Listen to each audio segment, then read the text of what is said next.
Oh, buckle up, Buttercup. This is gonna be a bumpy ride. This is the 64mm A-10 by Motion RC. Well, technically it's Freewing. Freewing, but that's Motion. No one else sells it, so that is Motion.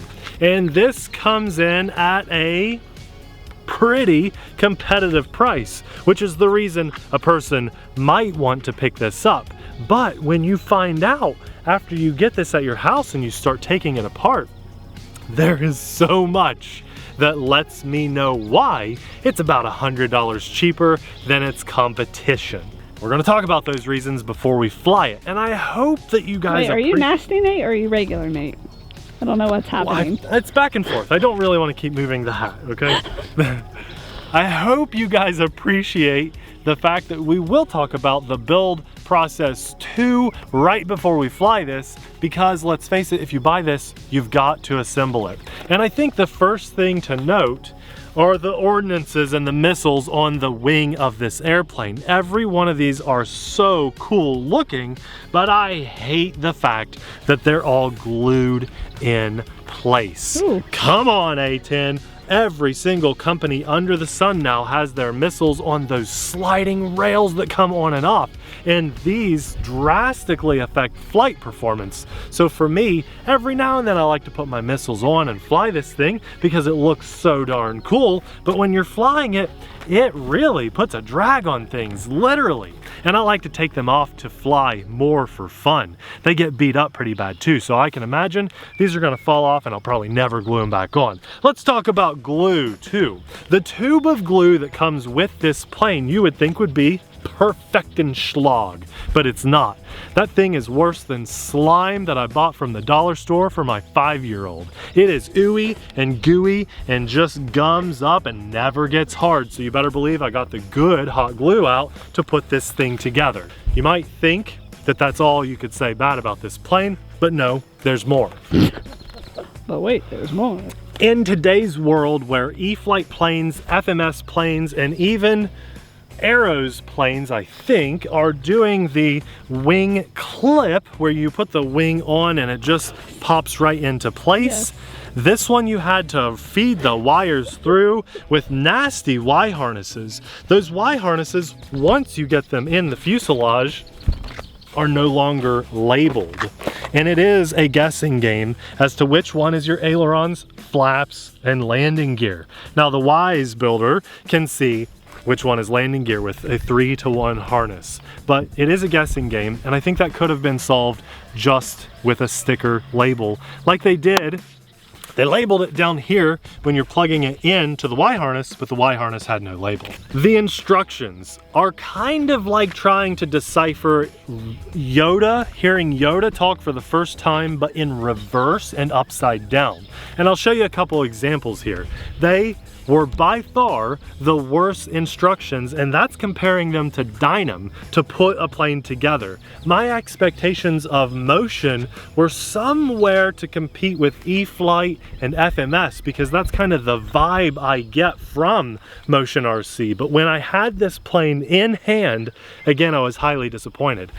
Also, the wiring for my motor mount back here. This I had to do with the little bullet plugs. Again, I've got some pictures to show you guys. I was just sorely disappointed when I realized how much additional assembly there was to put this together versus its main competitor, which is the E-flite version. Again, E-flite is significantly more expensive, but the build process on this one was somewhere between E-flite stuff and Dynam stuff. It's got to be down here closer to Dynam, but still better than Dynam.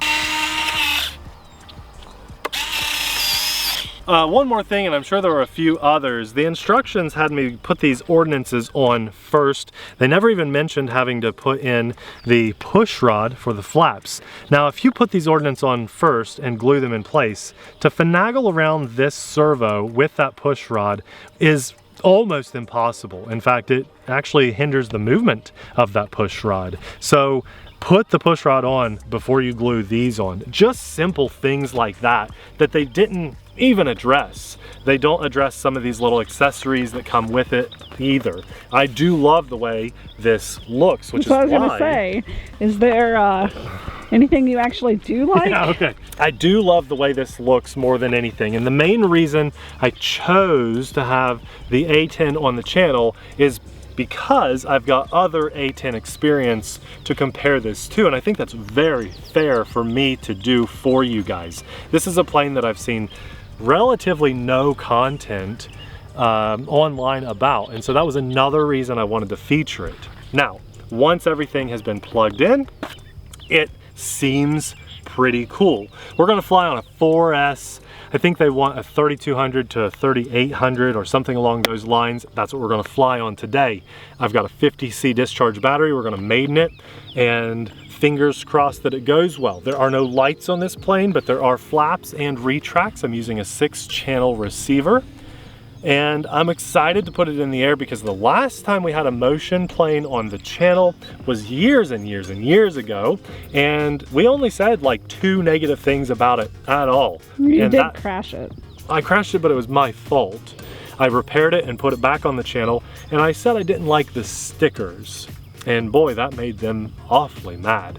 So I've been wanting to do motion RC stuff since then, and it's just felt like sour grapes. So Abby said for Father's Day I could pick out a couple different planes that we don't normally mess around with, and I've been wanting to do this for years, and I'm finally taking the time to do it because you guys have been asking for it for a long time. It's time for an honest maiden of the 64mm, and I think this is the version 2 of their A-10. So let's put it in the air and see how it does.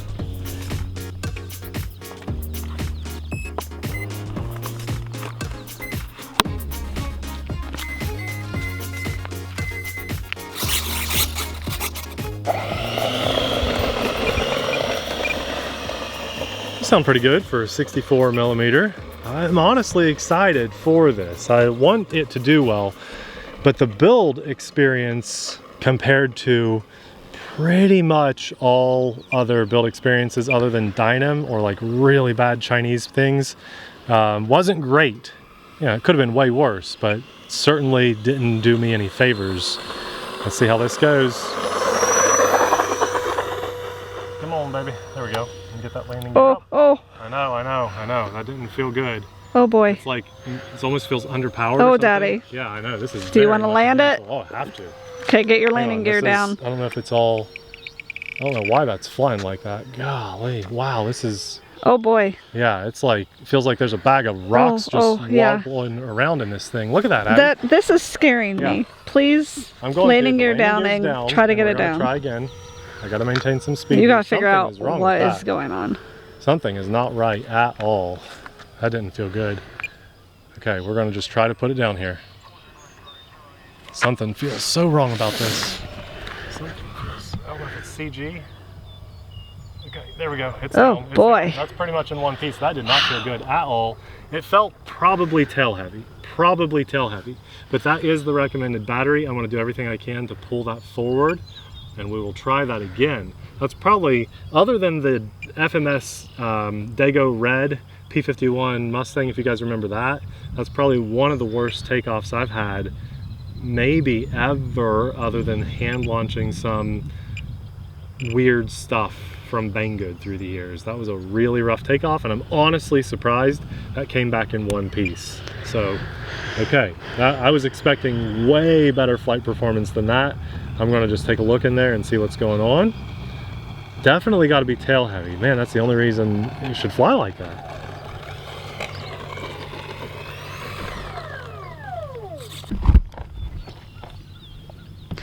Why is the landing gear in the way of where the battery needs to be? Well, the battery really should be up here. So here's why my receiver is here and the battery had to go farther back.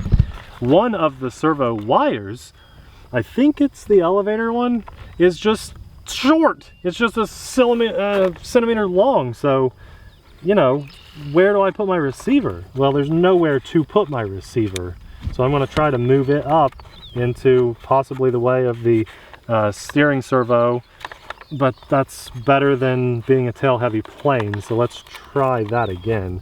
nobody likes tail heavy anything. Shove it all the way as far up as I'm you going can. to, yeah, by far.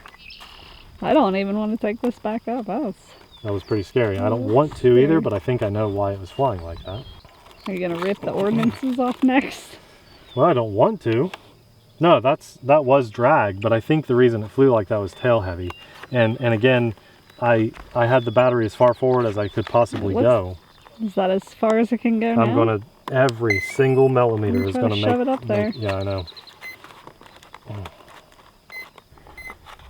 Move your hand so I can film it.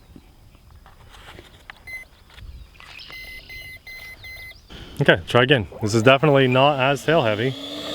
We gotta keep the speed up. There's a big, when you think you might have a tail heavy issue, speed is definitely your friend. Once you slow down, it's all over. So we want to build up the speed before we try to do anything remotely drastic at all, but that's definitely better. It still doesn't feel good. Let's put the landing gear up, and it still just wants to like porpoise. Ugh. Ugh. Well, this is not fun to fly, and it wasn't fun to build, so that's big. And I'm using the recommended battery too. Oh my goodness, I don't like seeing something like this. Oh, who does? Do you have Expo? Expo is at 25% on the elevator, or no, 20% on the elevator. There, we're getting it there with a little bit of up trim and the right CG, but again, that's a 3200 milliamp, as far forward as I can get it. You know, if you add more weight, my instinct was to put a 2200 in here, and I know that. Look at that. I'm fighting it the whole time, Abby. I'm fighting it. I can't take my thumb off of the right stick, or it will just get destroyed. Absolutely destroyed. But if I keep my thumb on that, then we can kind of maintain. Trimming it up a hair. You know, it's by far can I say, is this an enjoyable experience. The reason it looks like it's smooth is because I'm holding my thumb down elevator some, or rather up elevator, and pulling back on it. So when you let go, it wants to go down. Yeah. Now I can probably continue to trim this up and get it to fly a little bit better, but this just doesn't have great flight performance or good tendencies out of the box, and I'm full throttle right now, so this is just, it's just a constant handful in the air. But we're gonna do a roll. Here we go. Oh yeah, look at that roll rate. Wow, did you see how snappy that was? I did. Gosh, that was pretty cool. I like that. Okay, let's do that again. Super snappy roll rate. Boy, I wish this was just more fun to fly. We're putting landing gear down. I do not want to crash this. You're not even gonna snap it? Oh, no. No, definitely not. I can't. You know your limit. Yeah. So landing gear down, I see all three. We're gonna land hopefully right to left here, because we have a very, very light breeze, and I just want that to benefit me and not hinder me. So let's bring it in as best we can. I don't care if I land it fast. I just want to land it. Oh man, and it's going in the grass. Oh. That's okay, that's okay, that's okay, that's okay. It's down, it didn't snap in half. I'll take it. I wonder if he broke anything on that little cartwheel landing. Anything break? Small breakage, yes, and I'm kind of surprised at it. Oh, but your nose. Yeah, and now this is nice. Let's look at this.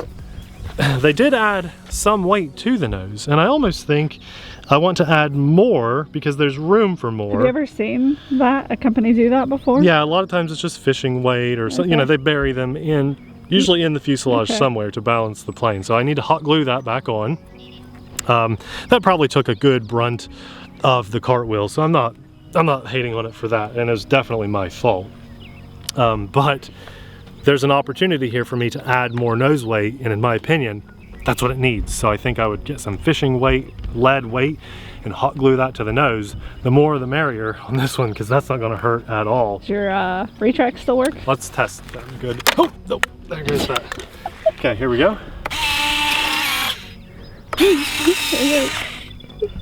And let's test everything else really fast. And flex. I think this is my favorite looking one of all of the A-10s. Yeah, that's fine. This is just a disappointment. I'll give you that. I love the army green and army and like, I like the stickers, black stickers on that. It looks good. The cool factor is high. Yeah. The build factor and fun factor and flyability is rather low. I mean, that was quite the handful flying. So, yeah, I mean, I fly a lot of stuff. You can take it with a grain of salt if you want to, or you can take it for face value, which is what it is. That, if it performed well, I would have told you. I have had things time and time again give me a really bad first impression and then blow me out of the water in the air. This was not the case for this A-10. It was a bad first impression and a probably even worse flying impression, to be honest with you. Even though we showed this and talked about its build experience and its flight performance, if you're still in love with it, because maybe you're like Abby and you love the way it looks and you want to buy one, we do have a link in the description box where you can support us. However, there's a catch. If you've been a Motion customer before, you've got to create a new account if you want to support us. They're only giving credit to new customers, okay? So I think they should make an improvement on that for our sake and for all other YouTubers. Change that, Motion. That's a big no-no. But at least you have the affiliate program, so good on you for that. There it is. That's the plane. I'm a little hesitant to even want to fly it again. But if there's enough love in the comments section, you want to see more Motion RC stuff on our channel, let it be heard, because we like to show you guys what you want to see, but also because it's fun for us too. So this plane will be linked in the description box below. I want to say a massive thanks to God for blessing us with this beautiful evening to get out and fly this plane. We're dodging strong winds today and strong winds tomorrow, so it's really nice to have this calm evening to get out here and share this experience with you guys. A massive thanks to God. Also, a huge thanks to our Patreon supporters, because we couldn't do what we do as often as we do it without your insanely awesome support. If you want to see its main competitor, which is about $100 more and will save you a lot of frustration on the build time and a more enjoyable flying experience, we'll do two things. We'll have a video popping up right about now, and we'll have it linked in the description box below. Thanks for watching. We'll see you there. Bye!